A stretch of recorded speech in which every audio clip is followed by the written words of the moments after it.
Talvez você tenha feito constantemente estas perguntas. Onde posso encontrar refúgio num mundo cheio de conflitos? Ou como e onde posso encontrar força para vencer nesse mundo que oferece tantas derrotas? Acompanhe agora com o pastor Edson Bruno mais um programa Encontro com a Palavra.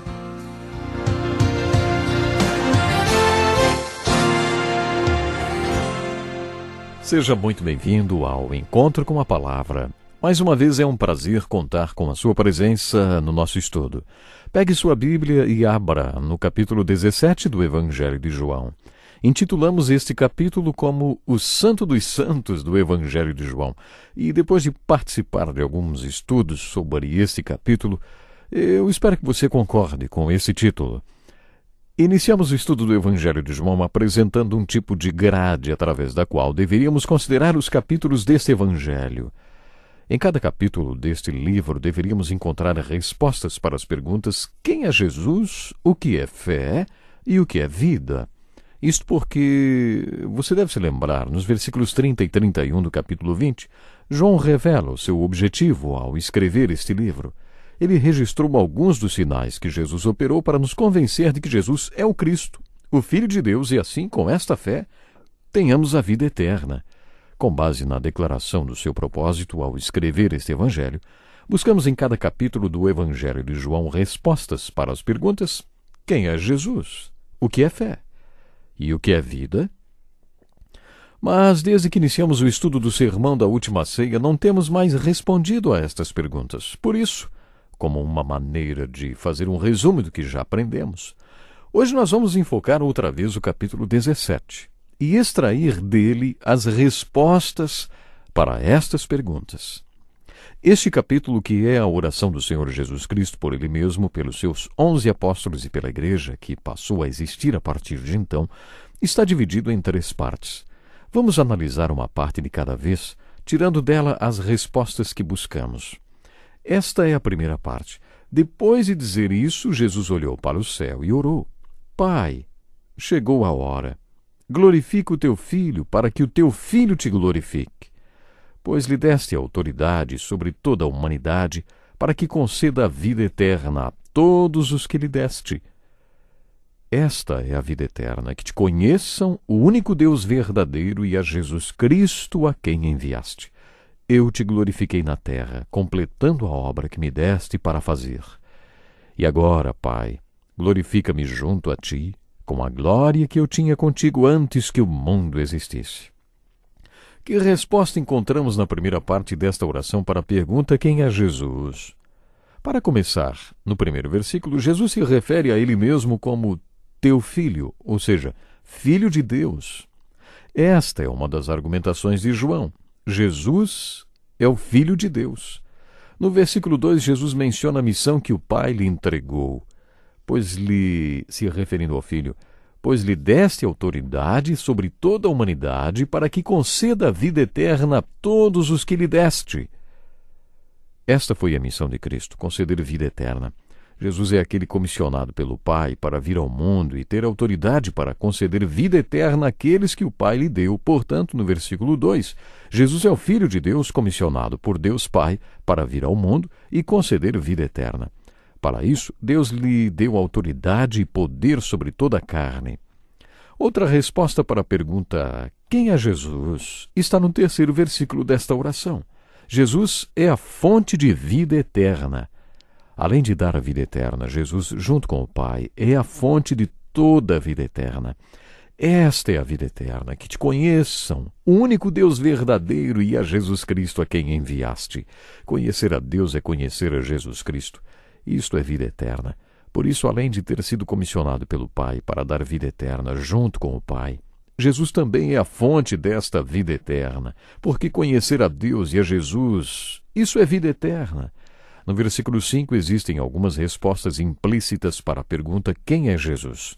Neste versículo lemos que Jesus existia antes que houvesse o mundo, que se encaixa com o que João afirmou no primeiro capítulo deste Evangelho. No princípio era aquele que é a palavra, o Filho, Cristo, o Filho de Deus. Ele estava com Deus e era Deus. Ele estava com Deus no princípio. Independentemente das suas convicções sobre o princípio de tudo, o que João afirma é que Jesus já estava lá. E neste versículo Jesus faz um pedido ao Pai: glorifica-me junto a ti, com a glória que eu tinha contigo antes que o mundo existisse. Isto revela algo sobre Jesus. Em toda a Bíblia, especialmente nos Evangelhos e principalmente no Evangelho de João, encontramos um perfil da pessoa e da obra de Jesus Cristo. Neste versículo que acabamos de ler, encontramos a clara indicação de que Jesus existia antes da sua encarnação. Por isso dizemos que Jesus é o Cristo pré-encarnado. Antes que o mundo existisse, Jesus já existia junto com o Pai, e isto se refere ao estado pré-encarnado de Jesus, ou seja, antes de vir ao mundo em carne. Jesus veio em carne ao nascer naquela noite de Natal. Deus o fez enviando o seu próprio Filho, à semelhança do homem pecador, como oferta pelo pecado. Deus o fez enviando o seu próprio Filho, à semelhança do homem pecador, como oferta pelo pecado. João falou sobre isso no 1º capítulo. Aquele que a palavra tornou-se carne e viveu entre nós. Vimos a sua glória, glória como do unigênito vindo do Pai, cheio de graça e de verdade. Antes de fazer isto, Jesus já existia na forma pré-encarnada. Depois Jesus nasceu como um bebê em Belém e viveu durante 33 anos em um corpo humano.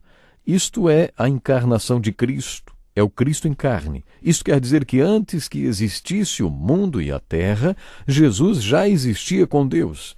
Ele veio em carne e viveu em carne. Ele se fez carne e viveu entre nós durante 33 anos. Isto é a encarnação de Cristo. No versículo 5, Jesus pede ao Pai que lhe devolva a glória que tinha com ele antes que o mundo existisse. E o que podemos entender é que Deus atendeu este pedido. E é nesta glória que Jesus está agora. Ouça com atenção o que o autor deste evangelho disse na sua primeira carta, capítulo 3, versículos 1 e 2. Vejam como é grande o amor que o Pai nos concedeu. Sermos chamados filhos de Deus, o que de fato somos. Por isso o mundo não nos conhece, porque não o conheceu. Amados, agora somos filhos de Deus, e ainda não se manifestou o que havemos de ser. Mas sabemos que, quando ele se manifestar, seremos semelhantes a ele, pois o veremos como ele é.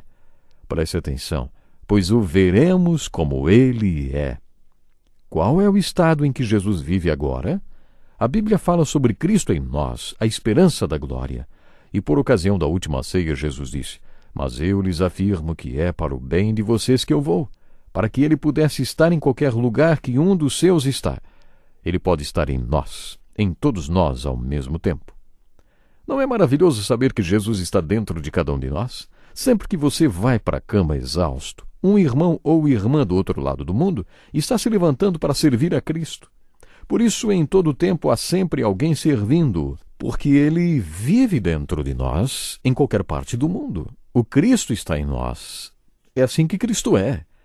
Portanto, na primeira parte desta oração, temos as respostas para a pergunta: quem é Jesus?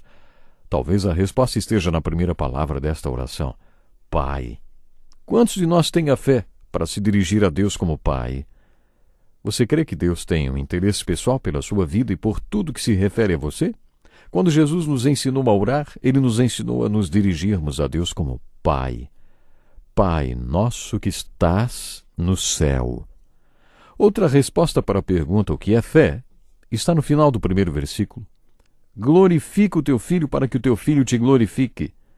Se Jesus não tivesse feito esta oração, nós também não poderíamos fazê-la, mas ele estabeleceu um modelo para nós. Quando Jesus começou a ensinar a orar, enfocou principalmente nossa motivação. Eu vou explicar. Na oração que ensinou aos discípulos, Jesus mostrou quais devem ser nossas prioridades. Acompanhe comigo. Pai nosso que estás no céu, santificado seja o teu nome.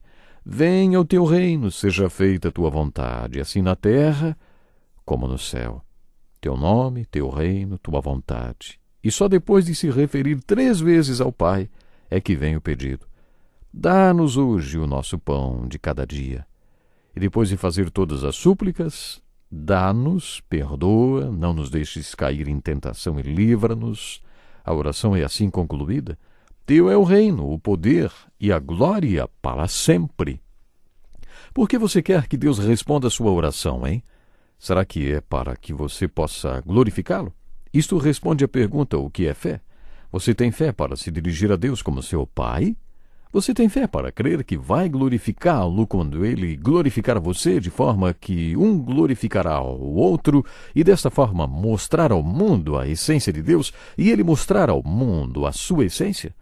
Vocês não acham que isto responde à pergunta: o que é fé? Depois, no versículo 3, Jesus fala sobre conhecer o único Deus verdadeiro e Jesus, isto é, a essência da vida eterna. Esta é a vida eterna, que te conheçam, o único Deus verdadeiro e a Jesus Cristo a quem enviaste. Você não acha que isto é um desafio de fé? Você acha possível conhecer a Deus e a Jesus Cristo? Já falei isto, mas vou repetir. Eu creio que Ele é, enquanto eles não têm certeza se Ele foi. E enquanto eles não têm certeza do que Ele fez, eu sei que Ele ainda faz. Você acredita nisto? Você acredita no Cristo que ainda é e que ainda faz? Na minha opinião, esta é a verdade mais dinâmica do cristianismo.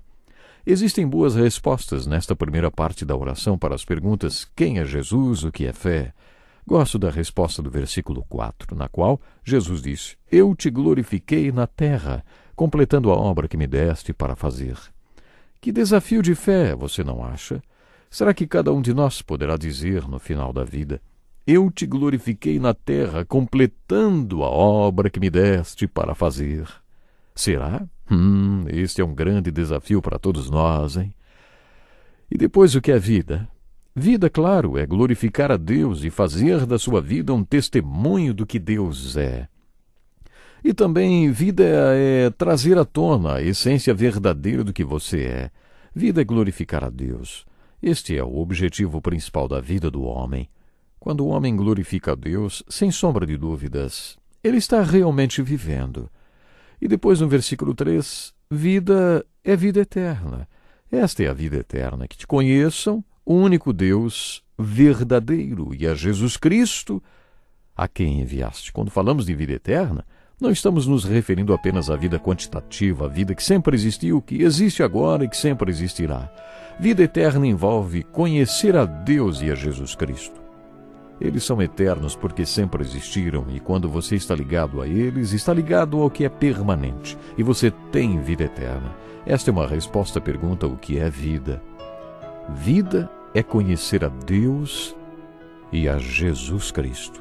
E você, conhece a Deus? Conhece Jesus Cristo? Vive a verdadeira vida?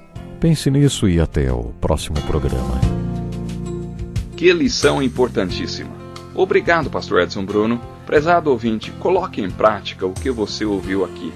Sem dúvida, sua vida será grandemente abençoada. Este é um estudo escrito pelo Dr. Dick Woodward, na voz do Pastor Edson Bruno. Escreva-nos e solicite o material. Nosso endereço é Encontro com a Palavra, Caixa Postal 2011, CEP 89201-970, Joinville, Santa Catarina. Até o nosso próximo encontro com a Palavra.